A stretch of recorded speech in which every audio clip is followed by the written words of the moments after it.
सुप्रभातम भैया और बहनों। आज हम कक्षा 8 के गुण संधि नामक टॉपिक का अध्ययन करेंगे। गुण संधि के सूत्र कैसे चलते हैं और उदाहरण कैसे बनते हैं। और गुण संधि की सबसे बड़ी विशेषता यही है कि उसमें एक मात्रा आती है, जैसे देवेंद्र। उसी प्रकार ओ की भी एक मात्रा आती है, जैसे परोपकार। ये सबसे बड़ी विशेषता है इसको समझने की। तो सूत्र देखें तो मतलब दो स्वरों को मिलाकर किस प्रकार ए स्वर बन रहा है वो यहाँ देखते हैं। ओ प्लस ई स्वर दोनों को मिलाया तो ए गुण संधि स्वर का निर्माण हो रहा है। आ प्लस ई को मिलाया तो ए स्वर का निर्माण हो रहा है। ए प्लस ई को मिलाया, दोनों स्वरों को मिलाया तो ए स्वर का निर्माण हो रहा है। उसी प्रकार आ प्लस ई स्वर दोनों को मिलाया तो ए स्वर का निर्माण हो रहा है। आगे देखते हैं ओ स्वर का निर्माण कैसे होता है और गुण संधि में उसके उदाहरण कैसे बनते हैं। तो ओ प्लस ओ स्वर बन रहा है, आ प्लस ओ स्वर बन रहा है, अ प्लस उ भी ओ स्वर बन रहा है और आ प्लस उ भी ओ स्वर बन रहा है। इस प्रकार ओ स्वर गुण संधि में और ए स्वर गुण संधि में किस प्रकार प्रयोग किए जाते हैं हम उदाहरण के माध्यम से समझते हैं। आज हम ए स्वर का प्रयोग गुण संधि में कैसे हो रहा है वो आज यहाँ इन उदाहरणों के माध्यम से समझेंगे। पहले लेते हैं देवेंद्र, जिसका संधि विच्छेद होगा देव प्लस इंद्र। देव प्लस इंद्र। आगे गजेंद्र, गज प्लस इंद्र। यहाँ पर दो सूत्र काम में किस सूत्र का प्रयोग किया जा रहा है तो यहाँ पर व से अस्वर निकाला जा रहा है और प्लस ईश्वर इन यानी अ प्लस ई, ये सूत्र इस उदाहरण में प्रयोग किया जा रहा है।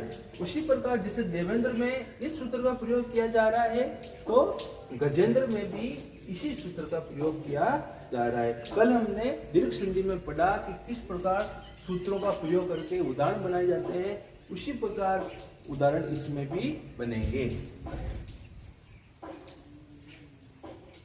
आगे देखो गज प्लस इंद्र, गजेंद्र।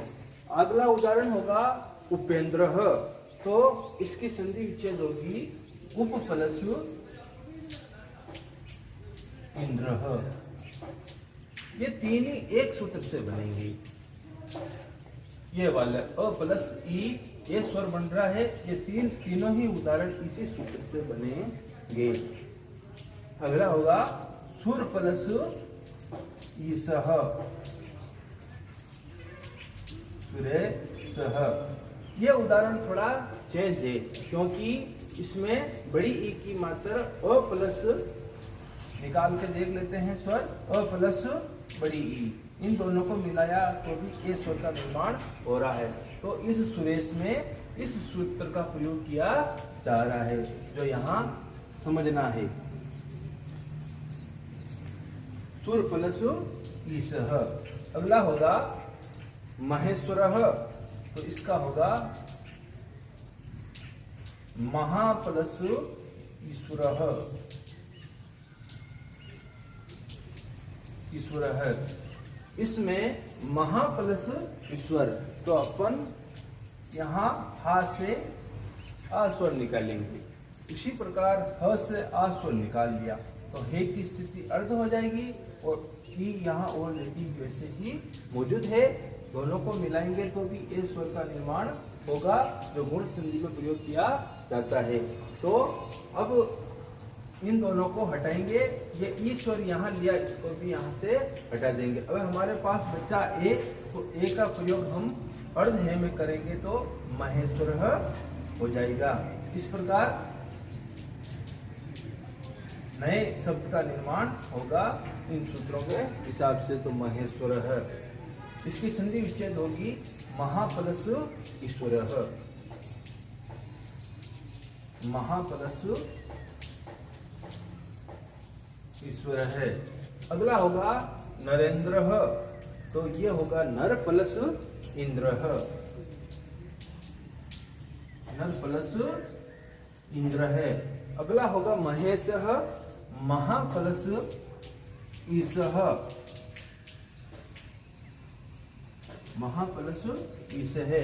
उमेश है तो इसका होगा उमा प्लस ईश, उमा प्लस ईश है।